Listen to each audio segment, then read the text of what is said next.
اللہ رب العزت نے مجھ آپ پر احسان فرمایا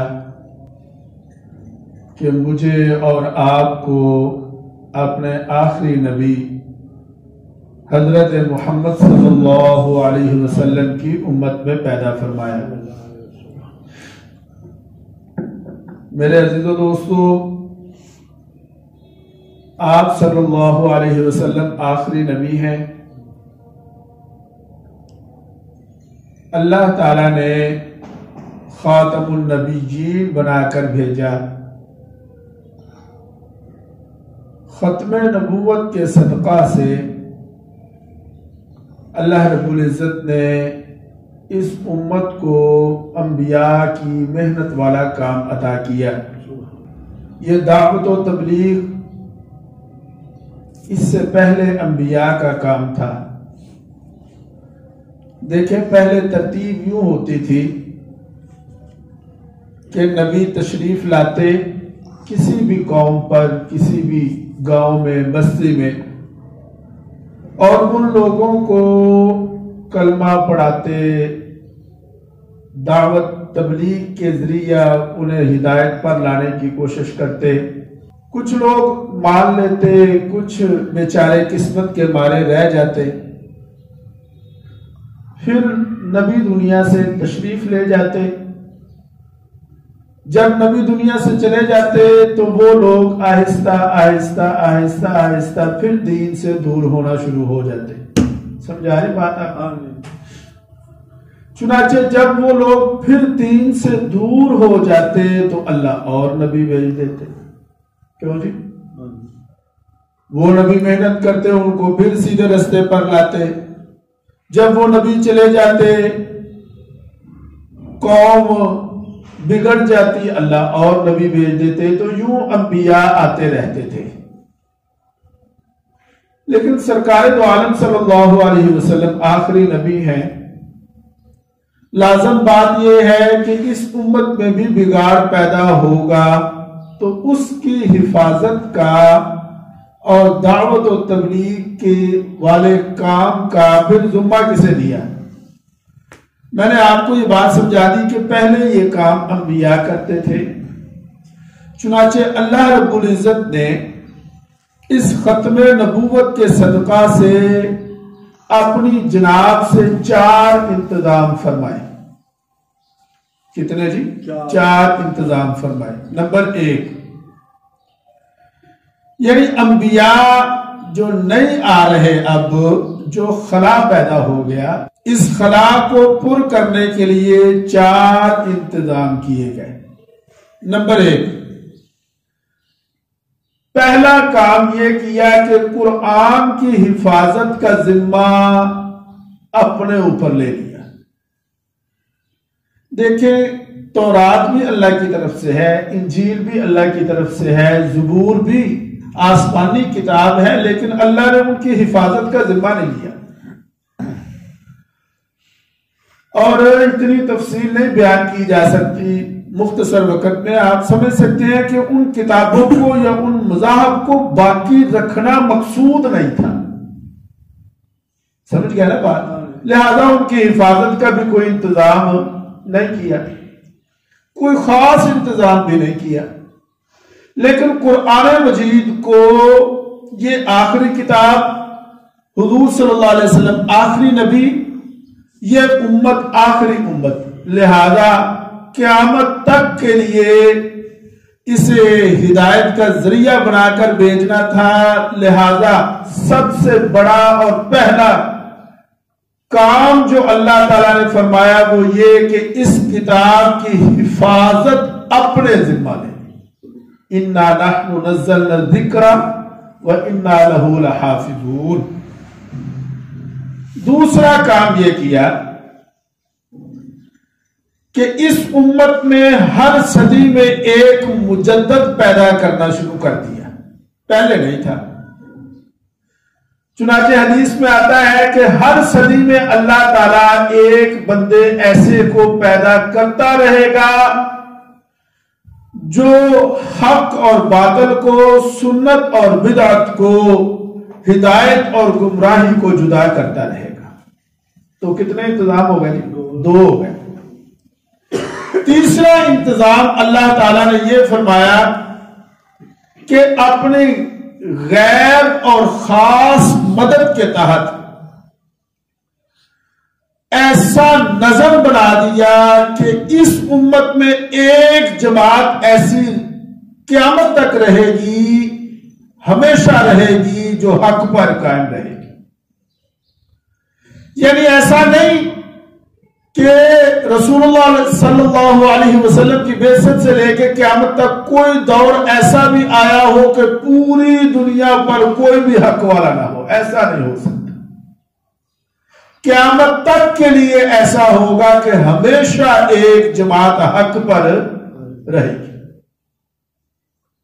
چنانچہ حدیث میں آتا ہے لا تزال امتی طائفۃ قائمین علی الحق، ہمیشہ ایک طبقہ، ایک جماعت، ایک گروہ ایسا ہوگا جو حق پر قائم رہے گا.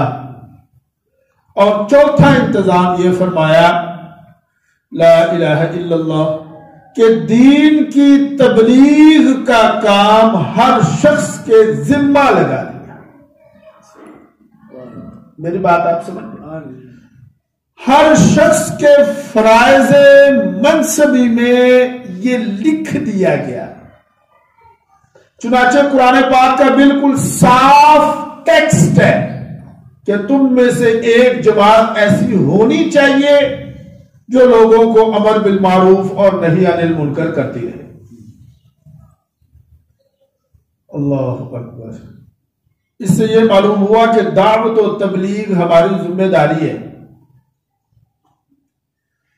جس طرح کلمہ پڑھنا اس امت کا کام ہے، جس طرح نماز پڑھنا اس امت کی ذمہ داری ہے، جس طرح روزہ، زکوٰۃ، حج یہ فرائض میں سے شامل ہے، اسی طرح دعوت و تبلیغ بھی اس امت کے ہر فرد کی ذمہ داری ہے. چنانچہ آپ دیکھیں کہ آپ صلی اللہ علیہ وسلم نے حجۃ الوداع، جو آپ کا آخری آپ کا حج مبارک تھا، اس حج پر آپ صلی اللہ علیہ وسلم نے لوگوں کو اکٹھا کیا اور خطبہ ارشاد فرمایا اور انہیں فرمایا کہ یار میں صرف تمہاری طرف نبی بنا کر نہیں بھیجا گیا. تمہارا کیا خیال ہے کہ میں صرف اہل عرب کا نبی ہوں؟ جیسے پہلے ہوتا تھا کہ ابراہیم علیہ السلام اپنے قوم کے نبی، موسیٰ علیہ السلام بنی اسرائیل کے نبی، ہاں جی حود علیہ السلام جو ہے وہ اپنی قوم کے، تو انبیاء اپنی قوم کے نبی ہوتے تھے. تسی کی سمجھ دو کہ میں صرف اہل عرب دا نبی ہوں؟ فرمایا نہیں، میں صرف تمہاری طرف نہیں بھیجا گیا. وَمَا أَرْسَلْنَاكَ إِلَّا كَافَّةً لِلنَّاسِ، رہتی دنیا تک، قیامت تک آنے والے آخری انسان کی نجات کے لیے بھی یہ ضروری ہے کہ وہ کلمہ میرا پڑھے. لا الہ الا اللہ. البتہ ایک شرک کا اضافہ فرمایا، جسے ہم کہہ سکتے ہیں کہ ایک کڑی اور لگا دی. اس امت کو امت واسطہ بنا دیا گیا. امت واسطہ. چنانچہ آپ دیکھیں اللہ تعالیٰ قرآن پاک میں کہ یہ امت واسطہ ہے. کیا مطلب؟ کڑی یہ ڈالی. دیکھیں پہلے یہ ہوتا تھا کہ جبرائیل وحی اور پیغام کو لاتے تھے وقت کے نبی تک، ایک کڑی ہو گئی. وقت کے جو نبی ہوتے تھے وہ اس پیغام کو ڈلیور کر دیتے تھے اپنی امت تک، تو 2 کڑیاں ہو گئی ہیں بس. لیکن اس امت کو امت واسطہ بنا کر ایک تیسری کڑی اس میں ڈال دی. اب کیا ہے کہ جبرائیل لائے ہمارے نبی تک پیغام، ہمارے نبی نے صحابہ کو پہنچایا اور ان کے ذمے لگایا کہ تم نے آگے پہنچانا. لا الہ الا اللہ. اور اس میں اس حد تک فرمایا کہ بلغوا عنی ولو آیہ، آیت کہتے ہیں ایک چھوٹی سی بات کو، کوئی ایک بات چھوٹی سی.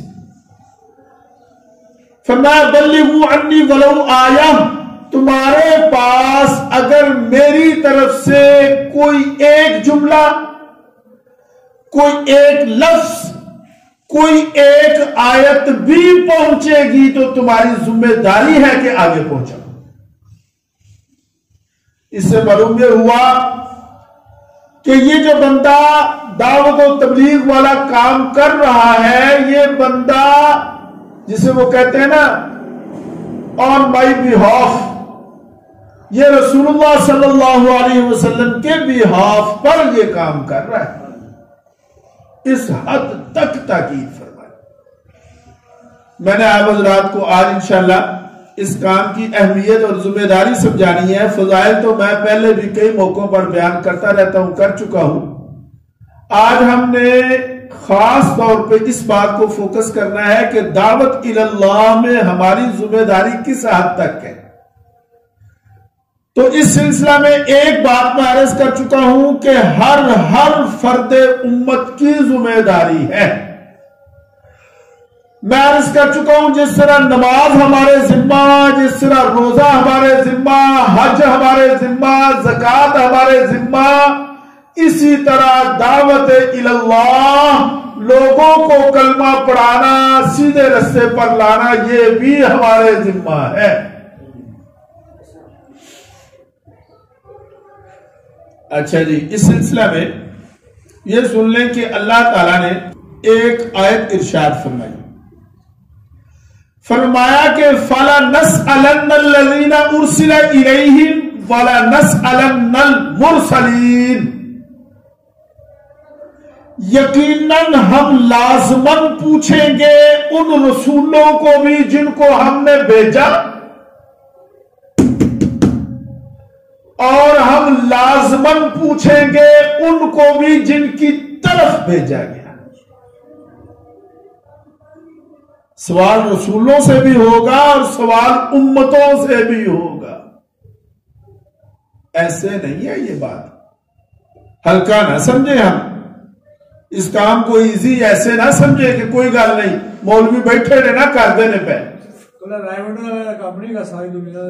بالکل، صرف یہ نہیں بلکہ ہر ایک کا یہ کام ہے.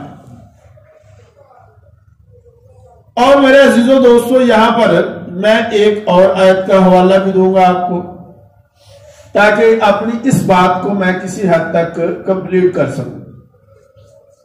میرا دعویٰ یہ ہے قرآن و حدیث کی روشنی میں، اور قرآن و حدیث اس بات سے بھرے پڑے ہیں کہ دعوت والے کام کے بغیر نجات ممکن ہی نہیں. کیوں جی بے شک، اس کے بغیر نجات. اس پر میں آپ کو حوالہ دوں گا قرآن پاک سے. وہ بندر بنا دی گئی نا ایک قوم پہلی امتوں میں سے، وہاں پر 3 طبقے تھے. ایک طبقہ وہ تھا جو بالکل باز نہیں آیا، اللہ کے حکم کو توڑ دیا. دوسرا طبقہ وہ تھا جو باز آ گیا، رک گیا. اور تیسرا طبقہ وہ تھا جو رک بھی گیا اور کرنے والوں کو بھی کہتا تھا اوہ خدا دے بندیو، خدا کو ڈرو. اللہ پاک کی طرف سے حکم آیا ہفتے کے دن شکار نہیں کرنا، باز آ جاؤ، باز آ جاؤ ورنہ عذاب آئے گا. پھر کیا ہوا؟ عذاب آ گیا. قرآن کہتا ہے کونوا قردۃ خاسئین، بندر بنا دیا ان کو، عذاب آ گیا. اب اللہ فرماتا ہے فَلَمَّا نَسُوا مَا ذُكِّرُوا بِهِ أَنجَيْنَا الَّذِينَ يَنْهَوْنَ عَنِ السُّوءِ. یہ قرآن ہے کہ جب عذاب آیا تو نجات ان کو ملی جنہوں نے 2 کام کیے. کیا جی؟ میں نے کہا 3 طبقے تھے. ایک طبقے نے حکم کو توڑ دیا، دوسرے طبقے نے حکم توڑا تو نہیں لیکن چپ کر کے اپنے گھروں میں بیٹھ گئے. اور تیسرا طبقہ ایسا تھا جو گھروں میں نہیں بیٹھے، وہ باہر نکلتے تھے، پکڑ پکڑ کے باز آ جاؤ، رک جاؤ، اللہ کا حکم ہے، عذاب آ جائے گا تم پر۔ وہ ان کو روکتے رہے، ان کو اس بات سے منع کرتے رہے۔ قرآن کہتا ہے جو تھے نا وہ لوگ جو نہیں رکے وہ بھی عذاب میں بچے۔ کون؟ انجین الذین ینہون عن السوء، بچے وہ، نجات ان کو ملی جو لوگوں کو روکتے بھی تھے۔ اس آیت کی روح سے یہ معلوم ہو گیا کہ اگر خدا نخواستہ، خدا نخواستہ 100 بار کہتا ہوں خدا نخواستہ، اس امت پر کوئی اجتماعی شکل میں عذاب آیا تو نجات ان کو ملے گی جو لوگوں کو برے کاموں سے روکتے ہیں۔ یعنی نجات کے مستحق کون ہوں گے؟ جو دعوت اللہ، دعوت و تبلیغ والا کام کر رہے ہیں۔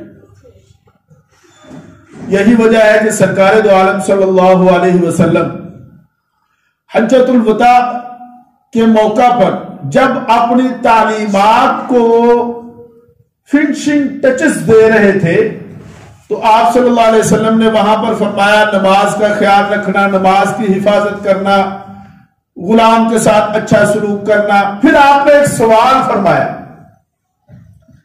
صحابہ سے پوچھا الا هل بلغت رسالتا، کیا میں نے تم تک رسالت یعنی میرا جو کام تھا تم تک پیغام پہنچا دیا؟ لا الہ الا اللہ۔ اور یہ سوال آپ نے 3 مرتبہ کیا۔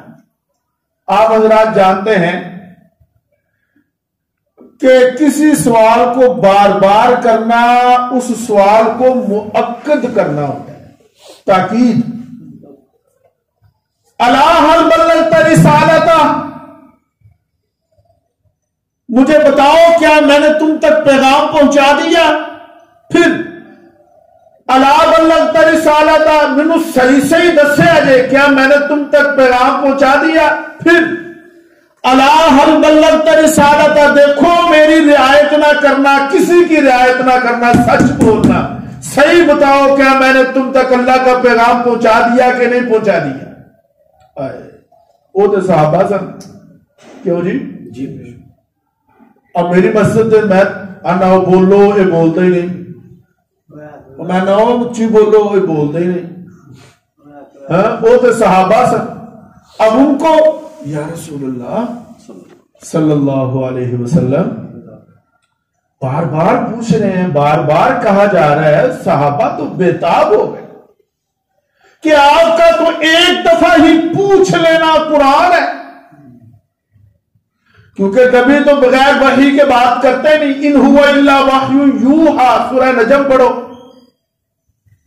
لیکن بار بار پوچھا جا رہا ہے، صحابہ بےتاب ہو گئے۔ جب صحابہ بےتاب ہوئے تو انہوں نے کہا انا نشہد انک قد بلغت رسالتک وادیت الامانۃ وکشف الغمہ، ہم گواہی دیتے ہیں یا رسول اللہ آپ نے پورا پیغام پہنچا دیا، حق ادا کر دیا، ادیت الامانہ، جو آپ کے ذمہ امانت تھی اسے ادا کر دیا، وکشف الغمہ، اور تمام پردے ہٹا دیے۔ تب رسول اللہ صلی اللہ علیہ وسلم آپ کے چہرے پر سکون۔ یہ آخری خطبہ ہے، نبی ہیں، سمجھ گئے ہیں کہ وہ آیت نازل ہو چکی ہے، قرآن کی آخری آیت، سمجھ چکے ہیں کہ میرا ان مقصد پورا ہو گیا، ان جاندہ وقت ہے، لہذا صحابہ سے پوچھ رہے ہو دسو یار صحیح دسیا، یہ نہ سمجھا جائے کہ میں تہاڈا نبی ہاں تے میری رعایت کر چلو، تے نہ یہ سمجھا جائے کہ میں تہاڈی برادری دے آنا، یار مینوں صحیح دسیا۔ جب صحابہ نے گواہی دی تو پھر سرکار دو عالم صلی اللہ علیہ وسلم نے ایسے آسمان کی طرف دیکھا، اور پھر آپ صلی اللہ علیہ وسلم نے 3 دفعہ ایک جملہ ارشاد فرمایا، اللہم اشہد، اللہم اشہد، اللہم اشہد، ربا سننے پہ ایک ہی کہندے نے پہ گواہ رہی دیتے میں پیغام پہنچا چھڑے۔ لا الہ الا، یہی کام آج ہماری ذمہ داری ہے، یہی کام آج ہماری ذمہ داری ہے۔ اچھا ابھی میں سوال نہیں کروں گا، ابھی میں سوال بعد میں کروں گا، لیکن آپ سے جواب لوں گا۔ یہ جو اجتماعات ہیں، یہ خطبات جمعہ یا اسی طرح یہ تعلیم کے حلقے، یہ گشت، یہ اجتماعات، یہ جلسے، یہ درس و تدریس، یہ نقل و حرکت، یہ تعلیم کے حلقے جو لگ رہے ہیں، تسی کی سمجھ رہے ہو سارے پاگل ہیں؟ یہ خانقاہی نظام، یہ وہاں پر ذکر اللہ کے حلقے، یہ جناب نفس کی اصلاح کی مشقیں، یہ درس و تدریس، یہ قال اللہ قال الرسول، تسی کی سمجھ رہے ہو پاگل نے سارے؟ یہ جو بستر اٹھائے پھرتے ہیں، یہ جو گھروں سے نکلے ہوئے ہیں، کیا سمجھتے ہیں ان کا گھر بار نہیں؟ کیا سمجھتے ہو ان کے کاروبار نہیں؟ کیا سمجھتے ہو ان کے بیوی بچے نہیں؟ سب کچھ ہے، میں دساں گا کیوں نکلے۔ کاروبار بھی نہیں، بیوی بچے بھی نہیں۔ اور سن لیں یہ بات، اور پلیز میری اس بات کو نوٹ فرما لیں، جے صحابہ بھی اے سوچ دے نا، کیوں جی کہ میرا بھی چاچا ہے تو میرا بھی تایا ہے تو میری بھی بیوی بچے نے تو میرا بھی تو ایڈا کاروبار ہے، میں کیویں نکلا؟ جے صحابہ بھی یہ سوچتے تو خدا کی قسم اٹھا کر کہتا ہوں شاید کہ آج ہم مسلمان نہ ہوتے۔ یہ تو بات عام ہو گئی، جاؤ نا عرب میں 1,24,000 صحابہ تھے، 12-14,000 صحابہ کی قبریں، باقی کتنے گئے؟ میں پہلے بھی بتا چکا ہوں، حضرت عباس رضی اللہ تعالیٰ عنہ کے حضور کے چچا ہیں، 9 بیٹے تھے، جن میں عبداللہ، جن میں اور، تو یہ 9 بیٹے تھے، 9 بیٹوں کی دنیا کے 9 مختلف ملکوں میں قبریں ہیں۔ انہوں نے چاچے تائے نہیں سن، انہوں نے بال بچے نہیں سن، کیا ان کا گھر بار نہیں تھا؟ صحابہ پکی ہوئی فصلیں چھوڑ کر چلے تا کلمہ پڑھنے آپ آج۔ اللہ اکبر۔ تو یہ جو بستر اٹھائے پھرتے ہیں، ان کی بھی اولاد ہے بھائی، ہاں ان کا بھی گھر بار ہے، یہ اپنی جیب سے خرچ کرتے ہیں، پوری دنیا میں پھرتے ہیں۔ یہ جو جماعتیں ہیں، یہ کیوں پھر رہے ہیں؟ یہ ہر کوئی نہیں پھرتا، پھرتا وہ ہے دین کے لیے جسے سمجھ آ جائے کہ یہ میری ذمہ داری ہے۔ لہذا یہ کام وہ کیا کہتے ہیں، لانگ لائف فینومینن، ساری زندگی کا کام۔ سادہ سی مثال دیتا ہوں، توجہ ہے بھائی؟ کیوں بھائی؟ سادہ سی مثال، ایک آدمی نے مثلا زید نے بکر سے یہ کہا کہ خالد کو جا کے کہہ دو کہ 3 دن بعد میرا فلانا کام ہے اور تم نے کرنا ہے، سمجھا رہی کر؟ اور اسے ساتھ یہ بھی کہہ دینا کہ جے تو نہ کیتا تے میرا بڑا نقصان ہو جانا ہے، انہوں نے بھی آ گئی، اور وہ بندہ کام کر بھی سکتا ہے، انہوں پتہ ہے کر سکتا ہے، اسی لیے تو کہا اسے کہ میرا یہ کام کرنا ہے اور اگر تم نے نہ کیا تو میرا بڑا نقصان ہو جائے گا۔ اب 3 دن کے بعد یہ بندہ اس آدمی کے پاس جائے اور اسے جا کر یہ کہے ہاں بھائی کیتا ہی، وہ کہے گا کہ میں نے نہیں کیا، تو آپ مجھے بتائیں کہ یہ بندہ سر نہیں پکڑ لے گا؟ وہ خدا دے بندے تینوں آکھیا بھی سے جے نہ کیتا تو میرا بڑا نقصان ہو جانا ہے۔ تمہیں کہا بھی تھا کہ اگر میرا یہ کام نہ کیا تم نے تو میرا بڑا نقصان ہو جانا ہے، تو پھر بھی نہیں کیتا؟ کیا ایسے آدمی کو غصہ نہیں آئے گا پھر؟ اور اگر وہ شخص یہ کہہ دے، اور اگر وہ شخص یہ کہہ دے کہ میرے تک تو تیرا پیغام پہنچے ہی، دسو پھر اگر وہ کہہ دے یار میں تیرا کام کر دینا سی لیکن میرے تک تو تیرا پیغام ہی نہیں پہنچیا، اب آپ مجھے بتائیں کہ اس آدمی کا سارا غصہ اب کس پر ہوگا؟ بولو یار، کیا توپوں کا رخ اب اس سے پھر کر اس طرف نہیں ہو جائے گا کہ تم نے اب سارا غصہ اس پر ہوگا جسے کہا تھا اس نے پیغام پہنچایا نہیں؟ میرے عزیزو دوستو، اگر کل قیامت والے دن ان کافروں کو اللہ نے پوچھا کہ تسا کلمہ کیوں نہیں پڑھیا، اور اگر وہ یہ کہہ دیں کہ یا اللہ سانو کی آنا ہے، سانو کی پوچھنا ہے، ساڑھے تک تو تیرا پیغام پہنچے نہیں، آپ انصاف سے بتائے پھر رب کا سارا غصہ کن پر ہوگا؟ کافروں پر؟ اگر ایسا ہو گیا، اگر ایسا ہو گیا، اور اس کی مثالیں ہیں، یہ تبلیغی جماعت میں ماشاءاللہ کارگزاریاں، وہ ایک ساتھی تھے، وہ کسی میں نے یہ کارگزاری سنی کہ کوئی ساتھی تھے وہ باہر کسی یورپ میں یا کسی جگہ تبلیغ کے لیے گئے، وہاں ایک بھائی تھا، اس کو انہوں نے دعوت دی اور انہوں نے کہا کلمہ پڑھ لو مسلمان ہو جاؤ، اللہ نے اسے ہدایت دی، وہ کلمہ پڑھ کے مسلمان ہو گیا، 2-4 دن وہ ان کے ساتھ رہا، جنت کی دوزخ کی باتیں سنی، پتا چلا کہ جو کافر مرتا ہے وہ دوزخ میں جاتا ہے۔ 3-4 دن کے بعد اس نے امیر صاحب کا گریبان پکڑ لیا، اس نے کہا کہ تم مجرم ہو، تم مجرم ہو، تسی ہون آئے ہو میرے کو، تسی پہلا کیوں نہیں آئے؟ میرا باپ کافر مرا ہے، آج وہ جہنم میں جل رہا ہے، تم پہلے آ جاتے وہ بھی کلمہ پڑھ لیتا، وہ بھی جنت میں چلا جاتا۔